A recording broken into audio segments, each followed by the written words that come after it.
Semua orang di dalam kehidupan dunia itu pernah atau bahkan sering merasakan lelah. Karena dunia ini adalah tempat orang bermujahadah. Semuanya diraih dengan mujahadah. Gak ada yang didapatkan di dunia ini dengan cara yang mudah. Karena tabiat dari dunia itu adalah tempat bersusah payah. Fitrahnya dunia adalah tempat orang bercocok tanam, bukan memetik hasil. Yang namanya bercocok tanam, kalau kita melihat pada kehidupan para petani atau para pekerja di ladang, di sawah, di kebun, maka kita akan melihat akan melihat kelelahan, keletihan, dan kesusah payahan yang luar biasa. Itulah tabiat dunia. Berbeda dengan tabiat di surga. Di surga itu semuanya akan didapatkan dengan cara yang mudah. Bahkan sebagian riwayat mengatakan seorang perempuan di surga apabila inginkan seorang anak, maka Allah Subhanahu wa taala akan memberikan anak kepadanya saat itu juga tanpa harus bersusah payah mengandung selama 9 bulan. Saat ini pengen punya anak dengan spesifikasi tertentu, maka saat ini juga dia akan diberikan anak bayi tanpa harus mengandung 9 bulan lamanya. Tanpa harus susah-susah menyusui. Allah akan datangkan untuk dia bayi yang dia sukai, kemudian Allah datangkan orang-orang yang akan pelayan-pelayan yang akan merawat dan membesarkan bayi itu untuk dia. Karena di sana dia adalah seorang ratu yang tidak perlu lagi bersusah payah. Di surga itu ketika seseorang menginginkan makanan, maka Allah Subhanahu wa taala mendatangkan untuknya makanan dengan cara yang sangat mudah. Bahkan ketika dia menginginkan buah-buahan, maka pohon itu akan menunduk untuknya sehingga dia bisa memetik buahnya tanpa harus bangun dari tempat duduknya jika dia menginginkan itu. Tetapi kalau dia menginginkan sesuatu yang lebih, misalnya dia ingin berjalan-jalan di kebun-kebun di antara banyak kebun surga, lalu dia ingin merasakan memetik pohon sendiri sambil membawa keranjang-keranjang yang indah, maka Allah juga akan memperkenankan keinginannya. Kaifa yasha, sebagaimana yang dia inginkan. Berbeda dengan dunia. Di dunia, apapun yang kita inginkan itu harus melalui mujahadah, melalui ikhtiar. Bahkan ketika kita ingin menjadi orang yang sekedar tidur-tiduran pun, Allah Subhanahu wa taala mentakdirkan tidur pun lelah. Tidur aja capek. Duduk capek. Ada orang yang duduknya capek akhirnya dia berdiri. Ya. Ada orang yang capek berdiri akhirnya pengen duduk. Kapan duduknya capek pengen berdiri? Salah satu yang sering saya alamin itu kalau lagi naik pesawat. Apalagi pesawat penerbangan 9 jam, 10 jam itu pasti capek banget duduknya tuh. Sehingga kita menginginkan seandainya ada uang kita pengen duduk di kelas bisnis. Tapi karena nggak mampu membeli tiket yang 3 kali lipat lebih mahal di kelas bisnis, ya nggak apa-apa lah di kelas yang biasa ekonomi. Tapi ketika lelah 4 jam, 5 jam pesawat berjalan itu udah luar biasa lelahnya akhirnya berdiri mondar-mandir di antara lorong pesawat. Artinya duduk aja capek. Nggak ngapa-ngapain, suruh duduk doang. Nggak seperti orang dulu yang berangkat haji atau umroh, naik kapal, lewat darat, pas sampai di laut naik kapal dengan ontanya, dengan kudanya. Orang dulu mencari ilmu itu dengan mujahadah yang luar biasa. Dengan naik onta berminggu-minggu, ini naik pesawat cuma 9 jam, capek. Yang nggak ada guncangan, biasanya guncangannya cuma pas di awal sama pas mau landing doang. Di atas udah jarang ada guncangan karena dengan ketinggian tertentu dan pesawatnya besar. Tapi itu juga capek. Naik kereta coba, dari Jawa ke Bandung misalnya. Sebutlah dari Semarang, dari Malang, dari Surabaya naik kereta 10 jam. Itu aja capek, nggak usah jauh-jauh, Bandung Jakarta aja 3,5 jam, itu pun capek. Atau kita naik mobil, nggak perlu nyetir. Pakai online, duduk aja di belakang atau di sebelahnya si driver, perjalanan setengah jam dari tempat kerja kita ke rumah atau dari rumah ke tempat kerja, ke kampus, ke sekolah gitu. Itu aja capek. Artinya dunia itu emang kayak gitu tabiatnya teman-teman. Tabiat dari dunia itu adalah lelah. Sehingga kalau ada orang yang menghindari capek dengan tidak ngapa-ngapain, itu hal yang agak klise dan naif. Bagaimana dia bisa menghindari lelah? Bagaimana dia bisa menghindari ta'ab? Bagaimana dia bisa menghindari bosan? Bagaimana dia bisa menghindari dalam keadaan susah payah?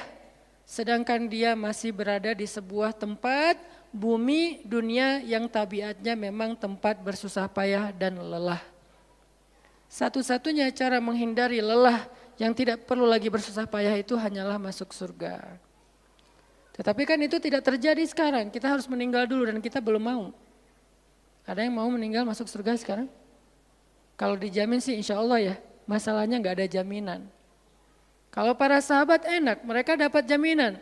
Surga Bilal, sebelum Bilal meninggal, Rasulullah udah bilang, bima sabaktani ilal jannah ya Bilal. Dengan apa kamu mendahului aku ke surga wahai Bilal? Dengan wudhu dan sholat syukur wudhu.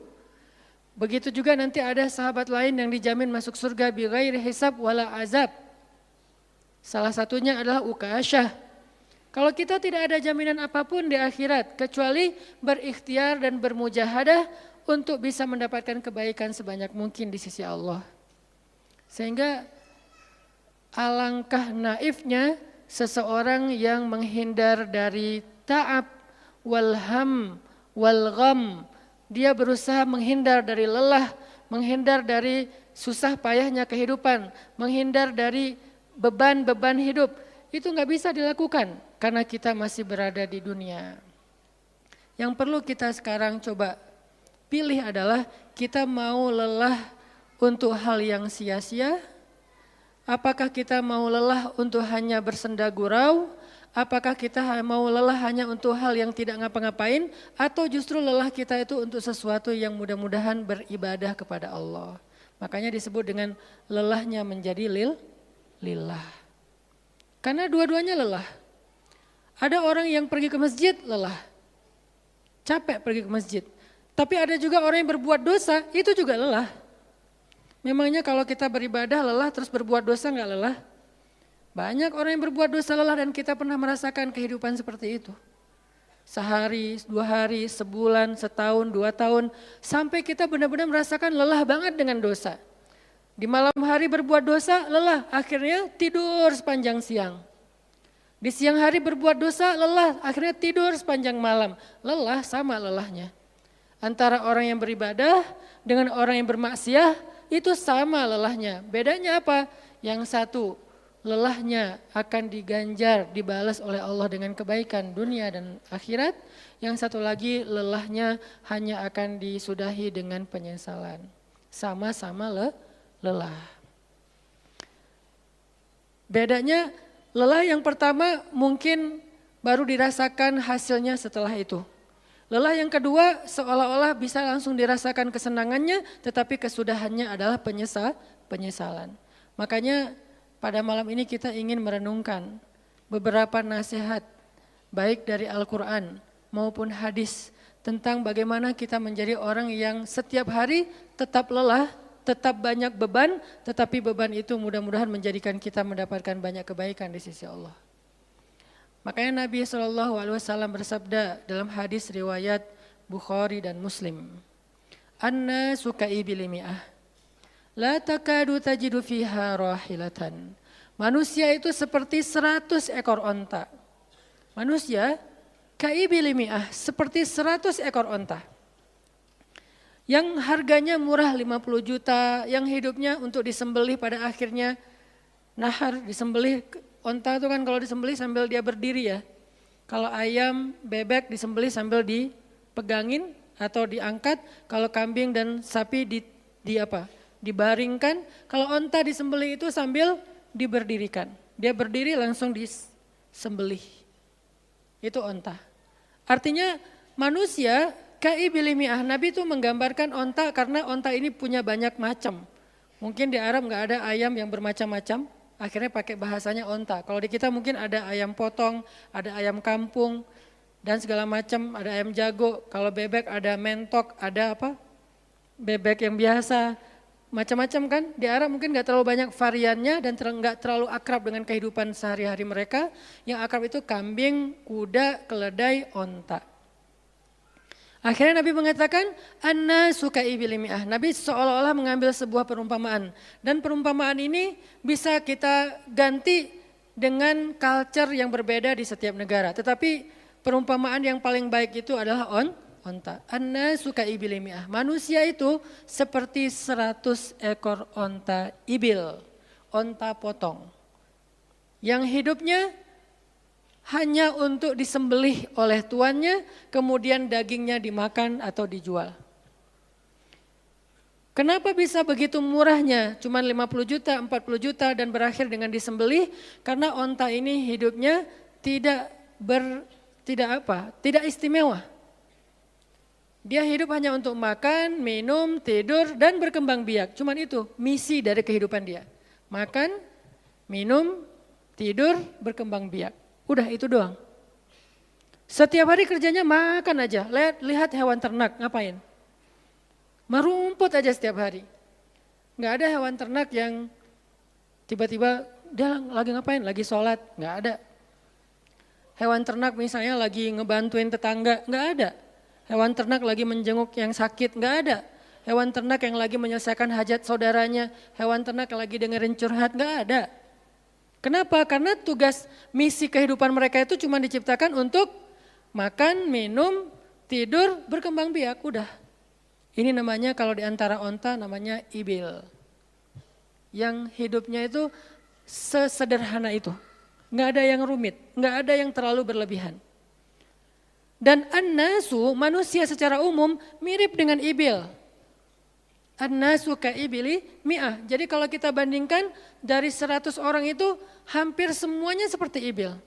Misi hidupnya itu hanya untuk dirinya, gimana caranya biar bisa makan, gimana caranya biar bisa istirahat dengan nyenyak tidur, gimana caranya biar punya keluarga berkembang biak, punya keturunan, dan kemudian dengan keluarganya dia punya family time, kapan liburan, makan di rumah, jalan segala macam. Cuman itu misi dari kehidupannya. Sehingga Nabi menyebut mereka yang misi kehidupannya hanya dirinya dan keluarganya. Ka'ibili mi'ah, seperti 100 ekor onta. Kurang istimewa. Orang yang hidupnya hanya untuk dirinya dan keluarganya itu kurang istimewa. Sehingga disebut dengan ibili mi'ah, 100 ekor onta. Tapi enggak hina, tidak rendah, tidak mungkin melenceng, sesat segala macam, enggak. Dia tetap tidak haram, tidak najis. Nabi tidak mengumpamakan manusia seperti seekor anjing, seperti seekor babi, enggak. Karena itu najis, haram dan seterusnya. Onta, makhluk yang hewan yang baik, cuman tidak istimewa. Di sini tidak ada judgement. Nabi itu orangnya enggak suka menjudge. Nabi enggak mengatakan manusia ini semuanya apa misalnya dengan kalimat celaan, keledai, enggak. Manusia ini apa misalnya hewan yang najis, enggak. Nabi mengatakan an-nasu ka'ibili mi'ah, manusia itu seperti 100 ekor onta.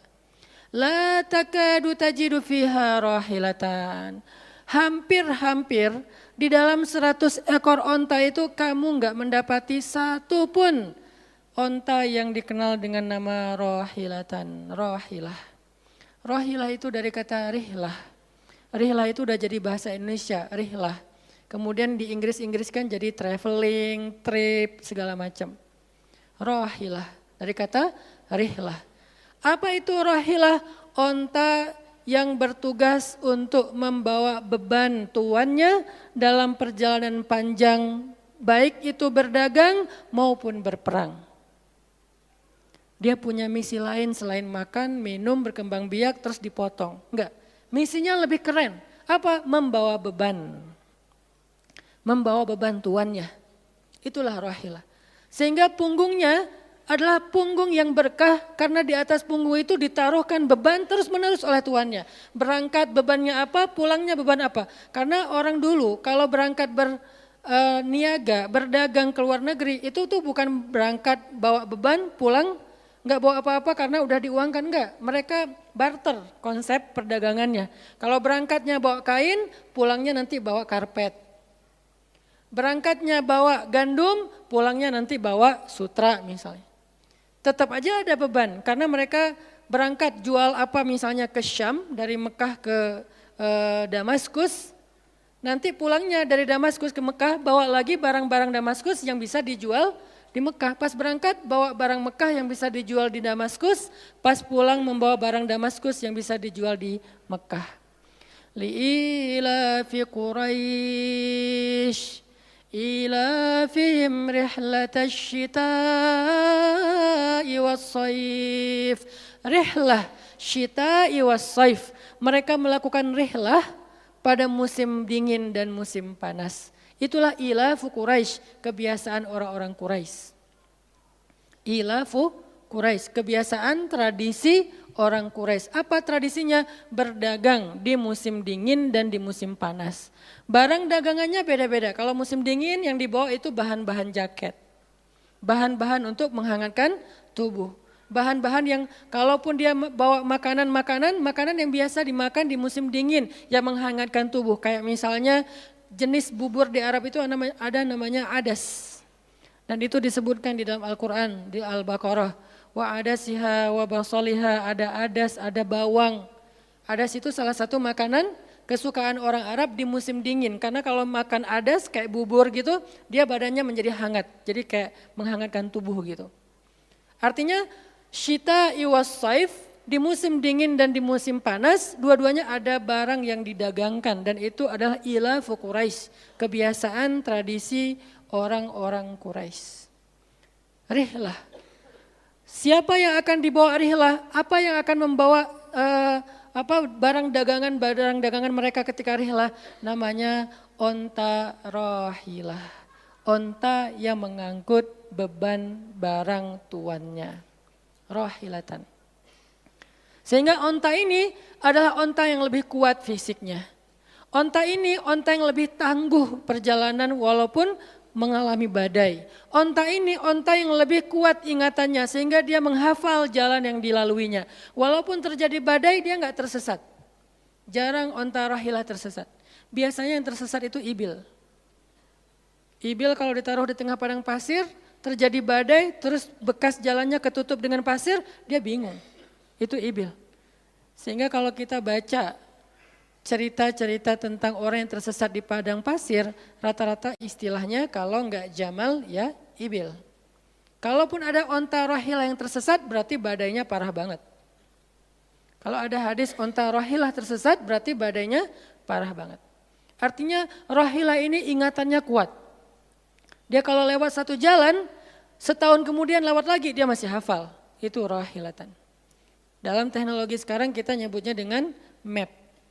Ada banyak platform aplikasi map digital yang membuat kita bisa menghafal jalan. Dan diupdate terus, jalan ini sekarang macet segala macam. Rahilatan punya kemampuan membaca jalan walaupun mungkin berbeda dengan teknologi sekarang. Itu namanya rahilatan. Ini kata Nabi, la takadu tajidu fiha rahilatan. Manusia itu seperti 100 ekor onta. Dan di antara 100 ekor onta itu atau 100 orang itu hampir kamu tidak mendapati satupun yang bernama rahilatan. Yang mampu mengangkat beban lebih. Sehingga di sini Nabi SAW seolah-olah mengajarkan kita, memotivasi kita agar belajar menjadi rahilah. Manusia itu baru istimewa kalau dia menjadi rahilah, kalau dia mengangkut banyak beban, kalau dia menjadi orang yang paling banyak bermanfaat untuk orang lain. Makanya muncullah hadis, khairun nas anfa'uhum linnas. Inna ahabban nasi ilallah anfa'uhum linnas. Dua riwayat hadis yang berbeda. Sebaik-baik manusia, kalau dalam analogi yang pertama, sebaik-baik onta adalah rahilatan. Bukan ibil, bukan naqah, bukan jamal. Sebaik-baik onta rahilatan. Kenapa kok rahilatan? Karena dia yang paling bermanfaat, soalnya dia yang paling banyak mengangkut beban. Sehingga dengan analogi tentang onta rahilah, kita menerjemahkan hadis khairun nas, sebaik-baik manusia dengan istilah khair. Arti khair itu memberi lebih. Arti khair itu bermanfaat. Khairun nas anfa'uhum linnas. Sebaik-baik manusia yang paling bermanfaat untuk orang lain. Dalam riwayat yang lain, inna ahabban nasi ilallah. Sesungguhnya orang yang paling dicintai Allah di antara manusia, anfa'uhum linnas, yang paling bermanfaat untuk orang lain. Itu yang paling dicintai Allah di antara manusia. Muncul lagi hadis yang mirip. Inna ahabbal a'mali ilallah sururun tudkhiluhu ala qalbi muslim. Sesungguhnya perbuatan, amal soleh, aktivitas, pekerjaan yang paling disukai Allah di antara yang kita lakukan dalam kehidupan sehari-hari adalah membahagiakan hati orang lain. Ini semuanya hadis-hadis yang memiliki makna yang sama, yaitu menjadi pengangkut beban. Lelah Ustadz, lelah. Enggak ngangkut beban, lelah juga.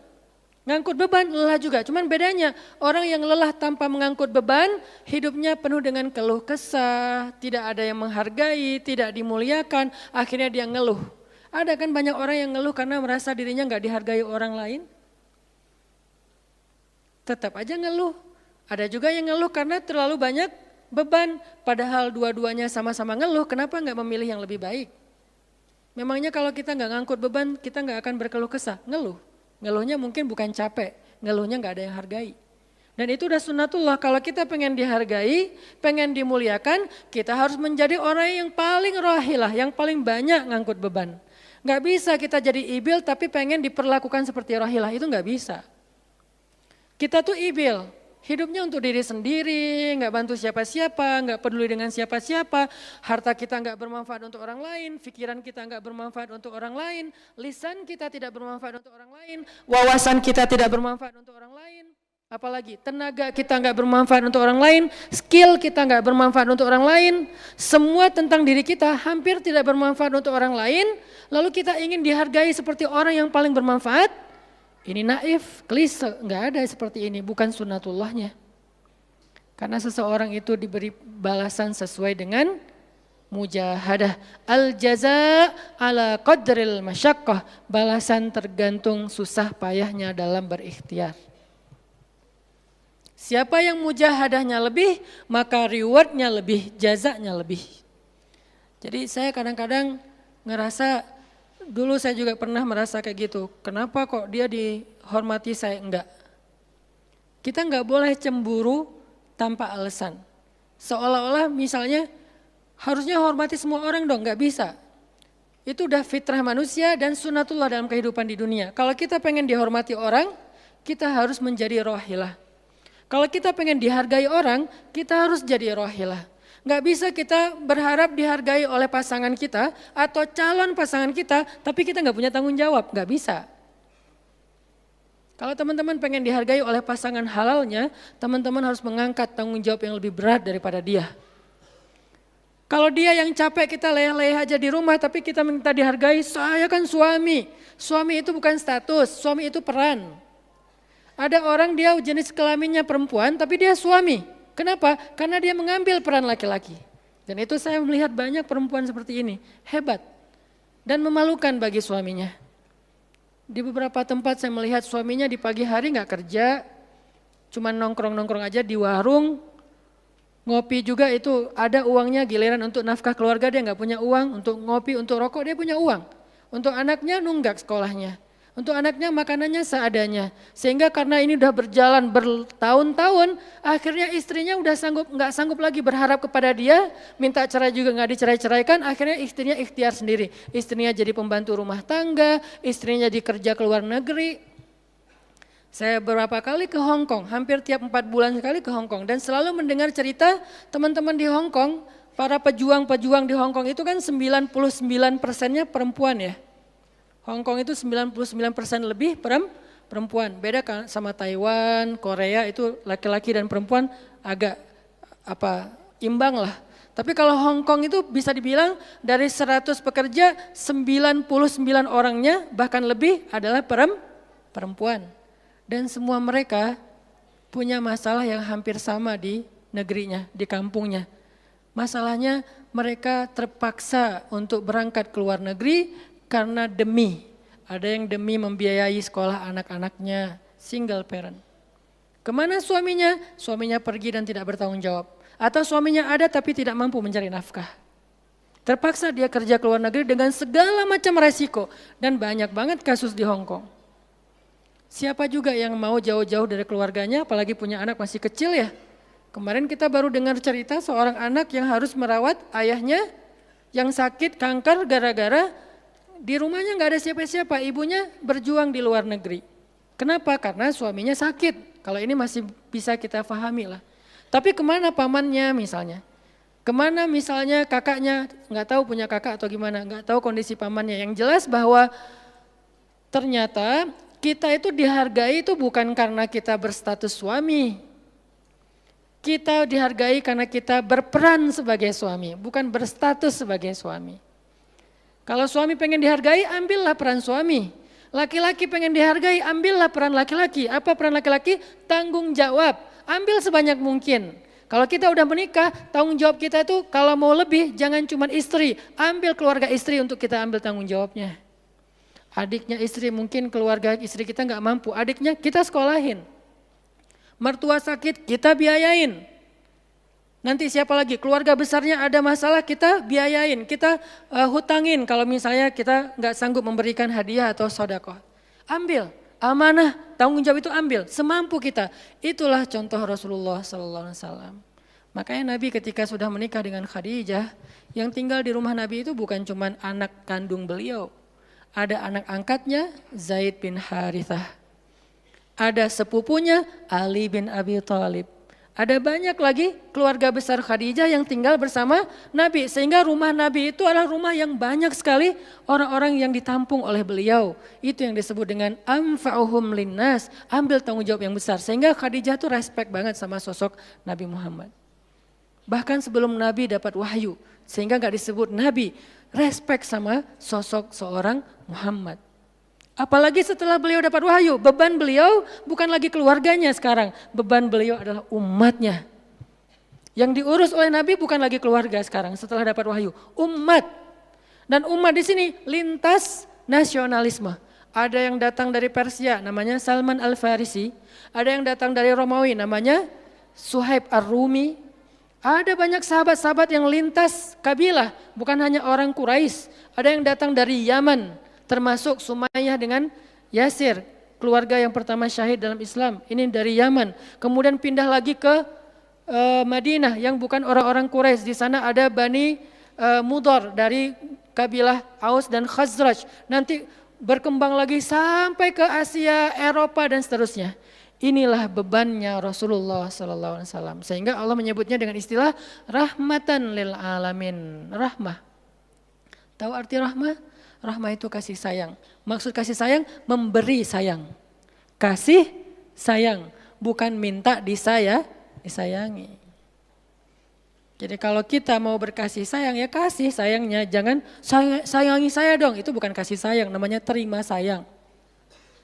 Bukan kasih sayang, terima sayang. Minta sayang. Itu namanya bukan rahmah, bukan mawaddah. Yang namanya rahmah, kasih sayangnya. Kalau kita nggak punya sayang berarti kita nggak punya rahmah. Apa bentuk sayang kita? Perhatian. Apa bentuk sayang kita? Perasaan. Apa bentuk sayang kita? Dengan harta. Itu sayangnya. Dan Nabi, wa ma arsalnaka illa rahmatan lil alamin. Tidaklah kami mengutus engkau Muhammad kecuali untuk menjadi kasih sayang kepada alamin. Arti rahmah dalam tafsiran yang lebih luas menyelesaikan hajat manusia seluruh alam. Seluruh alam. Itulah kenapa Nabi Muhammad menjadi orang yang paling mulia. Karena yang diambil bebannya itu bukan satu keluarga Khadijah. Bebannya itu bukan satu kota Makkah. Bebannya itu bukan cuma orang Arab. Alamin. Sehingga Allah mengatakan, wa rafa'na laka dzikrak. Kami angkat engkau menjadi manusia yang paling mulia. Karena beban yang diambilnya paling berat. Apa beban Nabi? Apakah cuma ceramah? Enggak cuma ceramah. Kalau cuma ceramah gampang. Saya pernah menjadi penceramah Dan saya pernah menjadi programmer dalam dakwah. 8 tahun saya ceramah di Bandung, gampang banget. Dan kalau mau nyaman jadi ustadz, mending saya jadi penceramah aja, gampang banget. Diundang-undang, ustadz mau dijemput? Ya jemput dong, jemput. Ya, ustadz kan dijemput, jarang kita jalan sendiri, seringnya dijemput. Dan karena dia pengen memuliakan kita, dia cari di tempat itu siapa yang punya mobil paling bagus untuk menjemput ustadz. Kalau di kampung, cari siapa yang punya mobil baru. Yang tahun misalnya 2018 lah, kalau nggak ada 2019, saya punya, ya udah pinjam ya untuk jemput ustadz. Oh boleh, saya senang, jemput. Kalau perlu yang punya mobilnya sekaligus jadi supirnya, jemput ustadz. Enak jadi penceramah. Jemput, tunggu di depan rumah, nggak langsung ketok. Kenapa? Nggak enak mau ngetok, biar ustadznya santai aja. Ustadznya keluar dibukain pintu, terserah mau duduk di depan, duduk di tengah. Kalau ustadznya duduk di tengah, nggak ada yang di sebelahnya, kosong. Mau goler-goler, mau jungkir balik, bebas. Ustadz, saya pernah ngalamin masa kayak gitu. 8 tahun, mudah banget, diundang-undang. Semua wajah tersenyum, gak ada yang cemberut, namanya juga ustadz. Selamat datang ustadz, alhamdulillah bisa ketemu sama ustadz, silakan. Duduk dikasih makanan yang paling baik. Dihidangkan segala macam, minuman aja 5 jenis. Sampai bingung nih mana yang mau diminum, ustadz mau apa? Kadang-kadang beberapa teman-teman panitia yang sangat udah pro banget nanya, ustadz itu nanya ke asisten lah atau siapa manajemen, kalau dia punya manajemen, ustadz itu sukanya makanan apa? Disediakan makanan kesukaan ustadz. Kalau ke Bandung ustadz senangnya makan apa? Disediakan makanan khas Bandung kesukaannya ustadz. Dicari dari restoran terbaik yang ada di kota itu. Ini perlakuan terhadap ustadz, nyaman banget kalau ceramah tuh. Ceramah berapa lama? Terserah ustadz. Kalau lagi mood 3 jam, kalau enggak lagi mood 45 menit. Ustadz kok ceramahnya cuma sebentar, saya lelah sekali. Oh enggak apa-apa Ustadz, istirahat ya Ustadz, sehat terus ya Ustadz, doain. Pulang dianterin, maaf dikasih amplop, transport segala macam. Kadang-kadang wah ngasihnya cukup untuk 2 bulan makan. Masya Allah enak. Kalau cuman yang disebut dengan rahmatil alamin itu cuman ceramah, itu bukan rahmatil alamin. Walaupun itu salah satu kebaikan. Tapi kemudian setelah 8 tahun saya berdakwah dengan ceramah, saya mengubah konsep dakwah saya menjadi programmer. Memprogram masjid. Al-Latif. Saya ngomong dengan Pak Iman beri saya kesempatan memprogram Al-Latif. Bikin gerakan, bikin dakwah. Bukan masjid yang memprogram, kemudian ustadz mengisi. Itu salah. Menurut saya, keliru kalau masjid membuat program, ustadz cuma mengisi program itu. Keliru. Ustadz yang program, masjid fasilitasi, nanti insya Allah akan berkah. Alhamdulillah Pak Iman, Ketua DKM Al-Latif sepakat. Ya udah ustadz silahkan, mangga dikasih waktu 2 tahun. Kalau nggak ada perubahan diambil alih. Dalam 2 tahun kita coba program dari awal. Bikin gerakan anak muda, pemuda hijrah lahir waktu itu. Mulai programming, gimana caranya biar masjid rame. Dari yang cuma 20 orang kajian setiap Rabu malam, dari dulu udah Rabu malam. Yang hadir berapa orang? 20 orang. Kalau Persib lagi main, libur. Semua pada nonton. Malah sering lagi libur. Kadang-kadang Persib nggak main. Terus yang main siapa? Yang main Piala Eropa kah, Piala Champion kah, Liga Eropa, Piala Dunia, libur. Akhirnya berkembang pelan-pelan jadi setengah masjid. Satu masjid membludak keluar masjid sampai ke Jalan Cendana. Akhirnya pindahlah ke masjid ini. Kenapa? Karena udah nggak nampung. Nggak enak juga dengan tetangga karena parkirnya kemana-mana. Kan kita pindah ke sini karena Al-Latif nggak nampung. Nah, ketika dakwah berubah menjadi programmer, bebannya beda. Udah nggak kayak dulu, enggak beda. Pergi taklim, pergi sendiri. Bahkan berkorban dengan harta sendiri, bareng-bareng dengan teman-teman. Semuanya lelah, kita meeting sampai tengah malam. Emangnya gampang membuat tren hijrah? Nggak mudah teman-teman. Kita harus meeting, mikirin. Sekarang tambah lagi beban yang lain, barisan bangun negeri. Para ustadz berkumpul, bikin gerakan bersama. Kita bikin barisan bangun negeri, dikasih amanah untuk jadi amirnya, mikirin apa yang harus kita lakukan. Program pertama saya bilang less waste, isu lingkungan. Kenapa? Kita pengen jadiin masjid sebagai 911. Tapi pelan-pelan, gak bisa langsung. 911 ini nanti kalau ada masalah di masyarakat, tetangga masjid yang ditelepon masjid. Anak saya sakit, telepon masjid. Ada yang meninggal, telepon masjid. Ada yang pingsan, telepon masjid. Ada yang baru diputusin, telepon masjid. Sampah ini udah darurat. Bandung ini hanya batas deadline penanganan sampah kita kalau kata Pemkot itu sampai 2023. Kalau kita nggak punya alternatif, ini akan jadi masalah besar. Jakarta, saya kemarin ke Jakarta sampai 2022, lebih cepat sedikit daripada Bandung. Artinya mereka hanya bisa menampung sampah sampai 2022. Sisanya kalau nggak ada solusi alternatif, maka akan terjadi masalah besar, tumpuk sampah di depan rumah masing-masing selama nggak usah sebulan, seminggu aja gimana rasanya. Nggak ada yang ngambil sampah di depan rumah kita, seminggu aja. Petugas sampah nggak ngambil sampah di depan kos-kosan, di depan rumah. Sehari telat aja itu udah nggak enak, apalagi seminggu, sebulan, setahun, jadi gimana? 2022, kota-kota besar rata-rata terancam dengan bom waktunya sampah. Kita angkat less waste supaya masjid menjadi salah satu media komunikasi antara Pemprov, Pemkot, pemerintah kepada publik. Kenapa? Soalnya trust publik kepada masjid itu bagus. RT RW bikin program pungut sampah kayak edukasi dan campaign tentang sampah yang datang sedikit. Kalau RT RW bikin program hari Minggu yuk kita bikin gerakan pungut sampah, sedikit yang datang. Tapi masjid bikin taklim yang datang ribuan, apalagi 2-3 tahun terakhir alhamdulillah luar biasa. Sehingga masjid punya potensi untuk mengkomunikasikan masalah ini kepada publik. Saya ajaklah teman-teman yuk kita bikin isu sampah dimulai dari masjid. Jalan 2, Bandung, Bintaro udah jalan. Next mau kita jalankan di Jogja, di Malang dan di Pontianak. Seluruh masjid di Indonesia. Programming, mikir, harus ketemu dengan beberapa orang. Dan habis waktu saya dalam beberapa tahun terakhir bukan untuk dakwah tablik, makanya udah jarang ceramah. Teman-teman kalau ngelihat ceramah anak Taki di Bandung cuma sekali seminggu, itu juga kalau nggak libur ya. Kajian Rabu malam. Ustaz Hanan selain Rabu malam ngapain sih? Ustaz kosong nggak? Kosong saya bilang. Kenapa nggak mau ngisi jadwal? Kosong dari taklim tapi nggak kosong dari aktivitas. Sehari meeting bisa 5 kali. Dulu saya pernah yang kalau bahasa teman-teman tuh ngeprank jamaah, bukan ngeprank sebetulnya. Katanya Ustaz nggak datang, tiba-tiba datang kan? Itu tuh meeting 5 kali sehari, dari pagi, siang, sore, menjelang maghrib, baru beres isya. Meeting dengan siapa aja Ustaz? Banyak hal yang harus kita bereskan untuk bisa memunculkan satu program kecil. Akhirnya beres isya, saya bilang masih ada jamaah enggak? Sebagian udah pulang Ustaz, tapi yang lain masih pada nunggu, kasihan. Ya udah saya jalan aja ke sini naik motor, sampai di sini isya baru ngisi kajian. Artinya ternyata bebannya beda.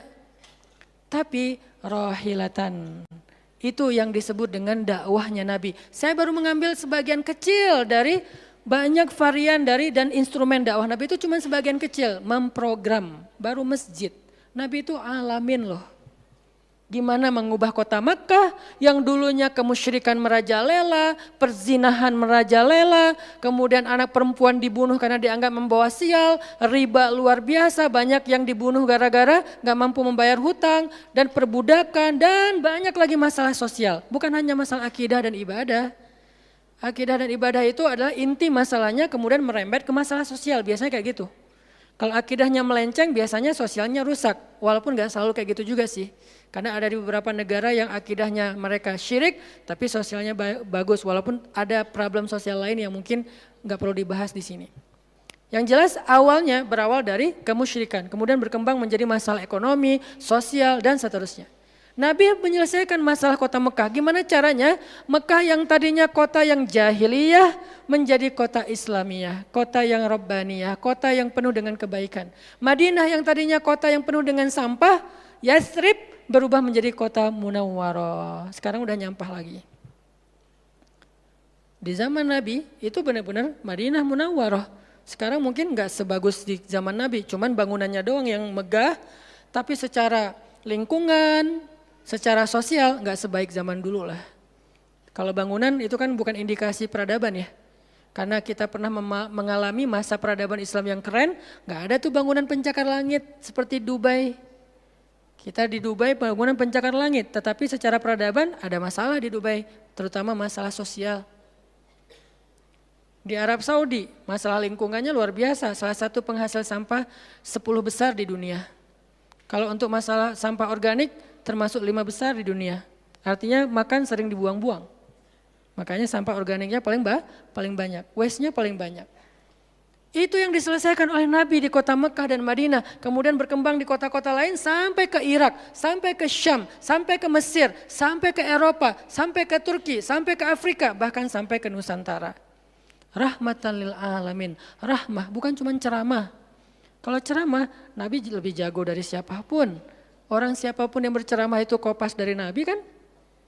Ada yang ceramah nggak kopas dari Nabi? Nggak ada. Kopas dari Nabi Musa enggak, kecuali diriwayatkan dari Nabi Muhammad, kemudian baru Nabi Muhammad meriwayatkan dari Nabi Isa dan Nabi Musa. Semuanya kopas, copy paste dari Rasulullah SAW. Artinya kalau mau ceramah, bahan Nabi itu banyak banget. Dan kalau Nabi mau ceramah, yang ngundang pasti banyak banget. Jadilah Nabi dai sejuta umat. Capek pasti setiap hari 5 kajian. Nabi lagi di mana? Lagi di Syam. Sampai 2 tahun ke depan jadwal ceramah penuh. Kalau Nabi mau kayak gitu. Tapi ternyata Nabi bukan cuma ceramah, memprogram umat. Ada yang masalah datang ke Nabi, ya Rasulullah saya diceraikan oleh suami saya dengan bahasa, kamu bagi saya seperti ibu saya, zihar. Nabi bingung nih gimana nih zihar, kok suaminya gitu banget sih sama dia. Ya udah berarti kamu sudah diceraikan oleh suamimu. Sabar ya, dinasihati, disabar-sabarin sama Nabi. Dia pulang turun ayat, surat Al-Mujadalah. Tentang bab zihar. Ada lagi yang datang rame. Dia yang salah, saya yang salah, dia yang salah. Akhirnya didamaikan sama Nabi. Nabi mau takbir nih, pergi ke masjid mau sholat berjamaah. Mau takbir, ya Rasulullah di Bani Salamah ada masalah, mereka hampir berperang. Gak jadi takbir, pergi ke Bani Salamah menyelesaikan hajat mereka. Datang-datang jamaah udah sholat, Nabi sholat yang jamaah yang kedua. Artinya rahmah, ngambil beban umat. Belum lagi nanti beban umat yang tertindas di antara Bani Israel, di luar negeri, di Yaman, di Syam. Yang Nabi mengutus para sahabat untuk menyelesaikan hajat-hajat mereka. Makanya Nabi mengatakan, siapa yang datang kepada saudaranya untuk menghilangkan masalahnya, maka Allah akan menghilangkan masalah orang ini nanti di akhirat. Makanya beban Nabi itu berat banget teman-teman. Kalau kita baca sirah Nabi, luar biasa, Nabi itu lelah banget. Sampai para sahabat meriwayatkan Nabi itu dulu sebelum dapat wahyu, beliau seger gitu. Setelah dapat wahyu tetap ganteng, tetap keren karena memang aslinya udah dari sononya keren ya. Cuman udah ada guratan lelahnya tuh terasa di wajah beliau. Lelah banget. Sampai Nabi itu pernah sampai Allah bilang gini, فَلَعَلَّكَ بَاخِعٌ نَفْسَكَ عَلَىٰ آثَارِهِمْ. Hampir saja engkau mencelakai dirimu gara-gara mereka. Mas, apa maksudnya? Kok Nabi hampir mencelakai dirinya gara-gara mereka itu maksudnya apa? Saking terbebannya Nabi dengan kondisi umat, hampir-hampir Nabi itu sakit keras, hampir-hampir Nabi itu binasa, celaka, meninggal demi mikirin nasib umat. Kayak gitu banget coba. Itu namanya rohilatan. Kita belum sanggup untuk memikul beban umat sedunia. Makanya minimal kalau kita nggak ngambil beban umat sedunia dengan tangan kita, minimal dengan pikiran kita aja. Kita mikir nggak sih nasib Palestina? Atau kita masih nganggap bahwa itu beda negara? Kalau beda negara oke. Apakah kita memikirkan mereka karena kemanusiaan? Masa kita mau bilang mereka bukan manusia? Kan sama-sama manusia. Harusnya kita merasakan apa yang dia rasakan karena kita sama-sama manusia, punya perasaan yang sama. Kalau kehilangan akan sedih, kalau melihat kezoliman juga enggak akan kuat, kalau dizolimi juga akan sakit. Kita mikir enggak tentang Palestina? Kita mikir enggak nasib Suriah? Kita mikir enggak nasib Rohingya? Kita mikir enggak nasib Yaman? Apakah gara-gara kita mikir tentang mereka lantas kita jadi radikal dan teroris? Sejak kapan kita memikirkan nasib orang yang tertindas tiba-tiba jadi radikal? Apakah orang yang tidak memikirkan orang lain hanya dirinya sendiri berarti orang yang baik? Justru makin banyak kita mikirin nasib mereka, kita makin rohilatan walaupun belum sanggup menyelesaikan hajat mereka, mikir doang. Dengan kita lihat postingan yang terakhir di Idlib, bagaimana anak bayi kehilangan kakinya gara-gara kena bom dari tentara Rusia. Kita belum sanggup ngasih solusi sebagai pribadi maupun sebagai bangsa, belum sanggup. Pertama jaraknya jauh, kedua memang kita juga belum punya kemampuan untuk itu. Tapi kita berharap suatu saat Indonesia ini harus sanggup menyelesaikan masalah dunia. Kenapa? Kita ini punya potensi peradaban, bangsa yang besar. Masa kita mau jadi kerdil terus ngikutin bangsa lain? Kita ini bangsa besar, umat Islam terbesar di dunia. Dan orang Indonesia itu pinter-pinter, profesornya banyak, saintisnya banyak, orang kayanya banyak, keren Indonesia nih. Kenapa Indonesia yang keren kayak gini cuma ngurus diri sendiri aja nggak bisa? Harusnya ngurus dunia bukan ngurus diri sendiri. Itulah Islam yang sebenarnya. Kita ngurus Rohingya, gimana caranya Rohingya punya tempat tinggal. Kita urus Suriah, kita urus Palestina. Lalu apakah kita memikirkan tetangga kita? Teman-teman lihat deh. Salah satu yang mungkin proyek kecil lah. Ini yang karena yang saya tahu, karena istri sendiri yang ngerjain. Lihat rumah teduh sahabat Iin. Setiap harinya ada yang meninggal dengan kanker ovarium yang gede banget. Ada yang kanker yang dulu yang saya bawa Ustaz Abdul Somad keliling di Bandung tuh. Seorang anak muda yang udah meninggal, seminggu setelah Ustaz Abdul Somad mengunjungi dia, Rian namanya meninggal dunia. Alhamdulillah dia sempat ketemu dengan Ustaz Abdul Somad, sempat dinasehati, mudah-mudahan di akhir hayatnya dia setelah dapat nasihat dari UAS, dia jadi sabar, jadi balik lagi ke Allah sehingga husnul khotimah. Datang kita, ketemu dengan Rian, habis ininya. Gara-gara apa? Gara-gara pernah kecelakaan di laut, terus jadi kayak kanker kulit, luar biasa. Itu parah banget. Dan itu enggak satu kasus, banyak. Di Jawa Barat aja udah banyak banget, apalagi Indonesia. Apakah kita mau mengambil beban itu? Atau kita bahkan melihat juga enggak mau karena ngerasa enggak kuat, enggak berani. Terus kapan kita kuatnya? Kalau kita enggak kuat namanya bukan rohilah. Yang namanya rohilah itu harus kuat. Dikuat-kuatin kalaupun enggak kuat. Sudah seberat apa beban yang kita ambil. Dan itu enggak bisa bahasanya. Diambil sebagian, dibuang sebagian yang lain. Enggak, minimal kalau yang di dekat kita mengambil bebannya sampai menyelesaikan hajatnya. Dengan harta mungkin, dengan skill, dengan network, dengan minimal dengan sosial media, kita repost, ya ada yang bisa bantu ini enggak. Kalau yang di luar negeri, karena kita enggak sanggup menyelesaikan, minimal dengan pikiran dan doa. Kasihan ya mereka, doain terus. Karena doa kita itu ngaruh. Jangan berpikir mendoakan mereka itu enggak ngaruh itu. Mempercepat datangnya pertolongan Allah. Minimal dengan doa kita, Allah kuatkan hati mereka. Minimal. Dengan doa kita, Allah kuatkan hati saudara kita di Yaman, yang kelaparan di Syam, di Palestina, di Rohingya, di Turkistan, yang masih dalam campnya orang-orang komunis. Minimal doa kita menguatkan hati mereka, kan berarti membantu. Ada orang yang ketika dapat musibah, kita datang nggak bisa ngasih solusi. Tapi begitu kita nasihati lalu kita doakan, itu udah membantu dia, minimal hatinya jadi lapang. Kemudian kita doakan, dia merasa diperhatikan. Bukankah itu sebuah bantuan? Dan itu rahilah. Semuanya aja yang di luar negeri kita pikirkan, apalagi yang di dalam negeri. Semampu kita. Makanya nama barisan kita tuh Barisan Bangun Negeri. Kalau ditanya, apa Ustadz tujuan bikin gerakan Barisan Bangun Negeri? Ya bangun negeri. Masa masih ditanya ya? Karena masih ada yang nanya, ngapain sih tuh ustadz-ustadz ngumpul mau bangun negeri? Itu udah jelas dari namanya juga.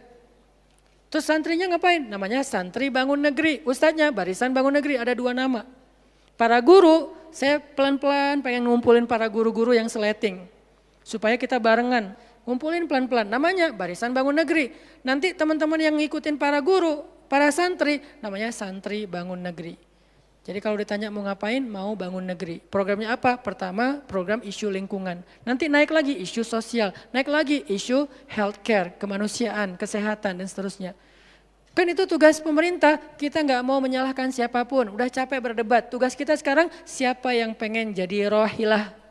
Itu yang dilakukan para guru kita sekarang teman-teman di Barisan Bangun Negeri. Mikir, kemarin saya 40 jam nggak tidur.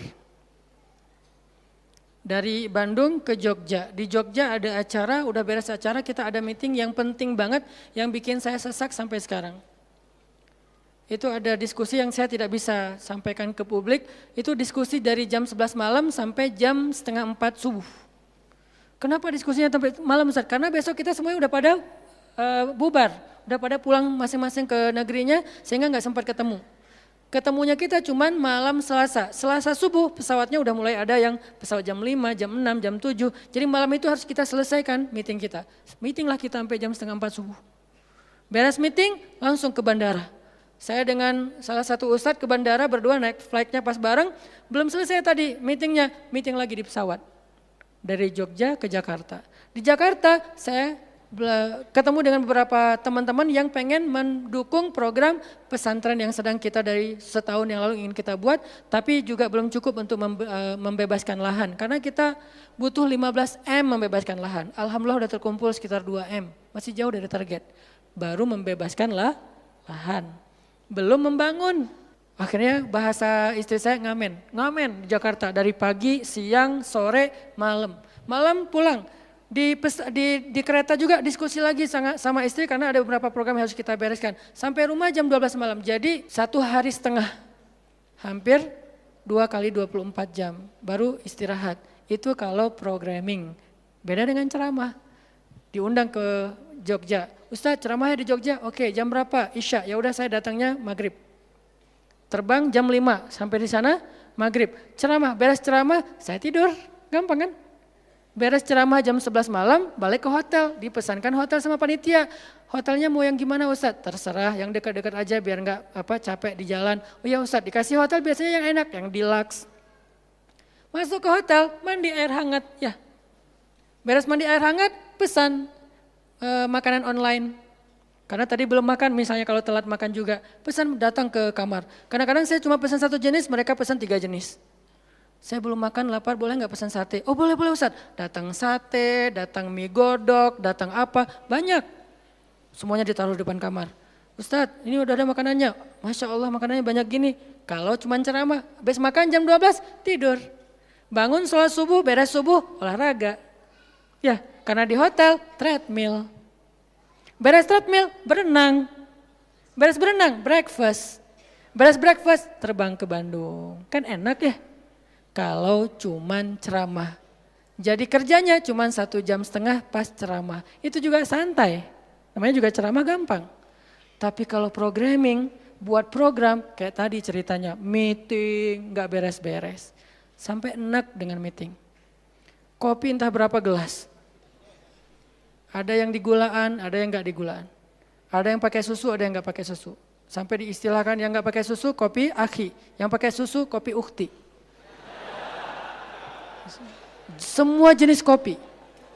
Artinya rohilatan. Ternyata memang benar kata Nabi, manusia itu seperti 100 onta, sedikit yang rohilatan. Makanya sekarang kita mau milih mau jadi rohilatan atau mau jadi 100 onta.